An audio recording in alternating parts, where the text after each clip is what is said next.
Hello everyone, स्वागत है आप सभी का आज के वीडियो में। इस वीडियो में हम बात करने वाले हैं आईपीओ के बारे में। किस आईपीओ के बारे में? मुथूट माइक्रोफिन के बारे में बात करेंगे। डिटेल में बात करेंगे कि यार अगर यहाँ पे हमें लॉन्ग टर्म के हिसाब से देखना है तो क्या सिचुएशन रहेगा, हमें क्या एक्सपेक्ट करना चाहिए। अगर शॉर्ट टर्म के हिसाब से, लिस्टिंग गेंस के हिसाब से देखना है तो यहाँ पे हमें क्या जो है एक्सपेक्ट करना चाहिए। उससे पहले लाइक शेयर सब्सक्राइब कर देना, बेल आइकन प्रेस करके डेफिनेटली ऑल पे सेट कर देना। एंड इस वीडियो में किसी भी तरह का कोई भी रिकमेंडेशन नहीं है, प्योरली एजुकेशनल पर्पस का वीडियो ये होने वाला है। तो डेफिनेटली यहाँ पे जो है आप अपना रिसर्च करने के बाद ही कुछ करना, मेरे बातों पे कुछ मत करना। स्टार्ट करेंगे वीडियो को सबसे पहले कि बिजनेस कंपनी का क्या है एक्चुअली जो है मुथूट माइक्रोफिन, ये कंपनी करती क्या है। तो यहाँ पे आपको अगर मैं अबाउट माइक्रोफिन, मुथूट माइक्रोफिन यहाँ पे आपको दिखाऊं तो आप देख सकते हो यहाँ पे जो 1992 में ये फाउंड हुई थी मुथूट माइक्रोफिन। एक मुथूट की सब्सिडरी है। अब आपको पता ही है कि लोन्स, अब देखो माइक्रोफिन मतलब क्या, माइक्रो फाइनेंसिंग, ये आपको समझ में आना चाहिए। तो माइक्रो फाइनेंसिंग लोन्स में कंपनी बेसिकली काम करती है। और मुथूट का काम तो यार गोल्ड लोन्स में आपको है, पता ही है। तो ये जो लोन्स का डिपार्टमेंट है, इसमें मुथूट ग्रुप की पकड़ तो काफ़ी अच्छी है। एक बात जो पॉजिटिव इसको बनाती है बिजनेस में। और दूसरी बात, यहाँ पे जो माइक्रो लोन्स ये प्रोवाइड करती है फीमेल कस्टमर्स को, मतलब जो रूरल एरियाज़ में, रूरल रीजन्स में, उसमें जो फीमेल कस्टमर्स है उनको अगर यहाँ पे कुछ सर्विसेज चाहिए, कुछ चीज़ें ज़रूरत है, तो उनके लिए वो लोन्स प्रोवाइड करती है। किस तरह की चीज़ें? जैसे अगर उन्हें कुछ लिवलीहुड सॉल्यूशंस चाहिए, जैसे कि इनकम जनरेटिंग लोन चाहिए, या फिर और भी तरह का इंडिविजुअल लोन, या मतलब जो जिससे लिवलीहुड सॉल्यूशन कुछ निकल सके, जिससे इनकम जनरेट हो सके, वैसे लोन चाहिए तो कंपनी प्रोवाइड करेगी। यहाँ पे लाइफ बेटरमेंट के लिए, जैसे अगर आपको सेलफोन लेना है, सोलर लाइट्स लेना है, या फिर हाउस होल्ड अप्लायंसेस कुछ लेना है, कुछ बर्तन लेने हैं मान के चलो, तो इसके लिए जो है यहाँ पे लाइफ बेटरमेंट के लिए जो है ऑब्वियसली ये लोन प्रोवाइड करेगी। इसके साथ ही हेल्थ एंड हाइजीन के लिए सॉल्यूशंस ये प्रोवाइड करेगी, लोन्स प्रोवाइड करेगी। जैसे यहाँ पे सैनिटरी फैसिलिटीज़ जो है उसको इम्प्रूव अगर आपको करना है घर पे, तो यस ऑब्वियसली ये लोन प्रोवाइड करेगी। एंड ये सिक्योर्ड लोन्स भी प्रोवाइड करती है, जैसे गोल्ड लोन्स की तरह से।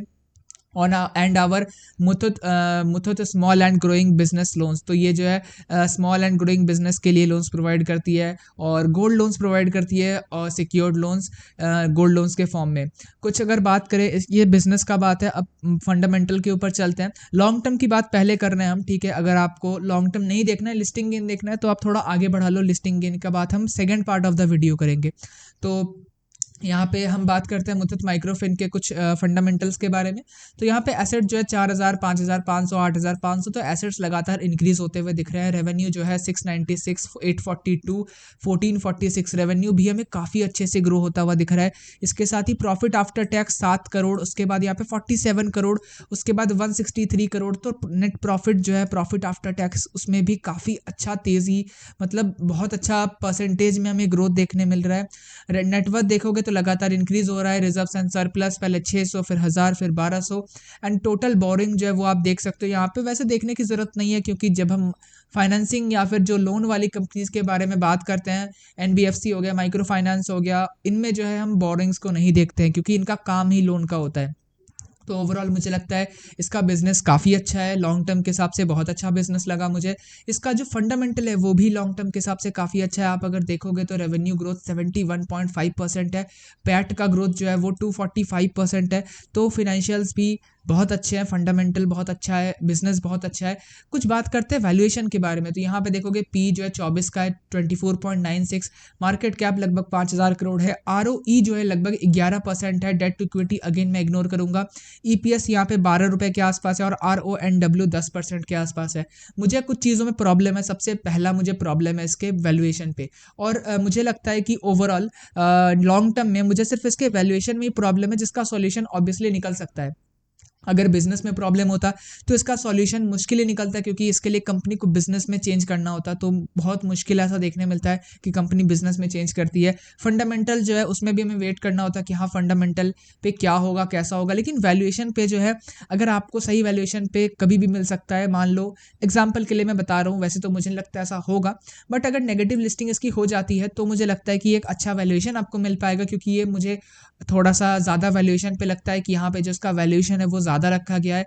अगर आप इसका ROE देखोगे तो सिर्फ 11% है, जो मुझे कम लगता है। अगर 15% के आसपास होता मैं कहता डेफिनेटली सूट करता है इस वैल्यूएशन को। EPS जो है कम रखा गया है, EPS भी अगर 15-18 के आसपास होता मैं कहता डेफिनेटली जो है यहाँ पे वैल्यूएशन को सूट करता है। लेकिन यहाँ पे जो है रिटर्न ऑन नेट वर्थ कह लो, ROE कह लो, मेनली ROE और EPS जो है मुझे कम लगा, तो इसी वजह से मुझे लगता है कि यहाँ पे ओवर वैल्यूएशन है। एंड इसकी वजह से मुझे नहीं लगता लॉन्ग टर्म में इसका कोई इम्पैक्ट होने वाला है, क्योंकि लॉन्ग टर्म में जो है वैल्यूएशन वो ऑटो एडजस्ट हो जाता है। लॉन्ग टर्म में वैल्यूएशन अपने आप मार्केट सही कर देता है। लेकिन यहाँ पे लिस्टिंग गेंस में ये डायरेक्ट प्रॉब्लम करेगा मुझे लॉन्ग टर्म का। लास्ट में मैं कंक्लूजन दे रहा हूँ लॉन्ग टर्म का फाइनल कंक्लूजन ये है कि यहाँ पे लॉन्ग टर्म में मुझे लगता है कि एक काफ़ी अच्छा चॉइस ये रह सकता है, काफ़ी अच्छा अपॉर्चुनिटी जो है मुझे लॉन्ग टर्म में लगता है इसमें। लेकिन लिस्टिंग गेन के हिसाब से बात करते हैं अब, और डेट्स के बारे में बात करते हैं, तो यहाँ पे आप देख सकते हो IPO का ओपन डेट जो है 18 होने वाला है, क्लोज डेट 20 होने वाला है, बेसिस ऑफ अलॉटमेंट 21 होने वाला है, इनिशिएशन ऑफ फंड 22 होने वाला है, credit of shares to demat 22 होने वाला है, एंड लिस्टिंग हमें 26 को देखने मिल सकता है। टेंटेटिव डेट है, मतलब आगे पीछे हो सकता है, तो हो सकता है लिस्टिंग आपको एक दिन आगे या थोड़ा आगे पीछे कुछ देखने मिल जाए। बाकी देखते हैं क्या होता है। यहाँ पे अगर आप देखोगे IPO का जो प्राइस बैंड है वो 227 से 291 है। जैसे मैंने कहा महंगा लग रहा है मुझे। लॉट साइज 51 शेयर्स का है। टोटल इशू साइज जो है 960 करोड़ का है। मिड साइज का IPO है। फ्रेश इशू 760 करोड़ का है। OFS जो है 200 करोड़ का है।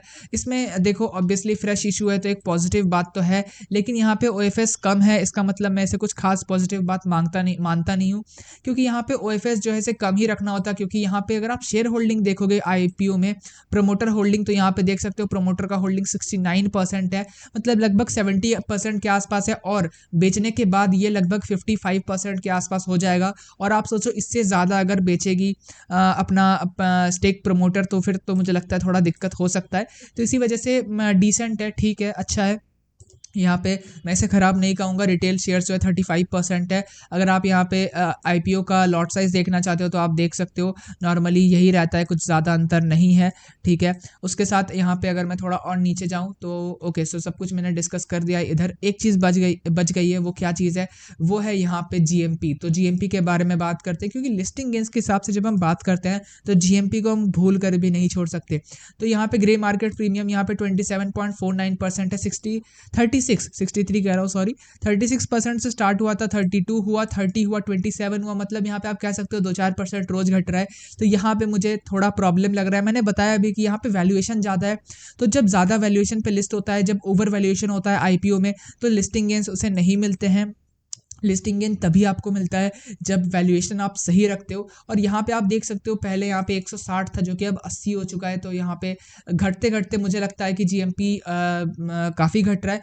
अब ये अगर ये स्टेबल होता है तो फिर भी ठीक है, और अगर नीचे जाता है तो फिर जो है नेगेटिव लिस्टिंग का डर रहेगा, क्योंकि यहाँ पे 27% फिर भी मैं कहूँगा ठीक है। लेकिन अगर यहाँ पे 15% के आसपास ये अगर पहुँचेगा, घटते घटते घटते घटते 15%, 14% ऐसा पहुँचेगा, तो फिर यहाँ पे थोड़ा डर रहेगा, क्योंकि 15% के आसपास का आगे पीछे हो सकता है। तो हो सकता है कि आपको कोई लिस्टिंग ना ही देखने मिले, या फिर थोड़ा बहुत नेगेटिव लिस्टिंग हो जाए। लेकिन थोड़ा बहुत नेगेटिव लिस्टिंग होने का भी तो होगा। बट हाँ, फॉर द मोमेंट मुझे लगता है कि लिस्टिंग गेंस के हिसाब से कुछ बहुत अच्छा नहीं है। मुझे लगता है कि लिस्टिंग गेंस के हिसाब से अगर आप मुथूट को देख रहे हो तो देख सकते हो, कोई दिक्कत नहीं है, लेकिन इससे भी बहुत अच्छे कंपनीज अवेलेबल है। बाकी अभी टाइम है, ऑब्वियसली यहाँ पे लिस्टिंग होने में इसका टाइम है, और अभी तो IPO खुला भी नहीं है। तो देखते हैं, IPO खुलने देते हैं, यहाँ पे क्या GMP में चेंज होता है, कुछ चेंज होता है कि नहीं होता है, सब कुछ देखेंगे। लेकिन मुझे लगता है लॉन्ग टर्म बेसिस पे ये ज़्यादा अच्छा परफॉर्म करेगा। लॉन्ग टर्म बेसिस पे इसे ज़्यादा चूज़ करना चाहिए rather than listing gains. Listing gain मुझे नहीं लगता ये काफ़ी अच्छा दे पाएगा। तो बस इन्हीं सब के साथ एंड करेंगे वीडियो को। कोई रिकमेंडेशन नहीं है, किसी और वीडियो में मिलते हैं। जय Hind and thanks for watching.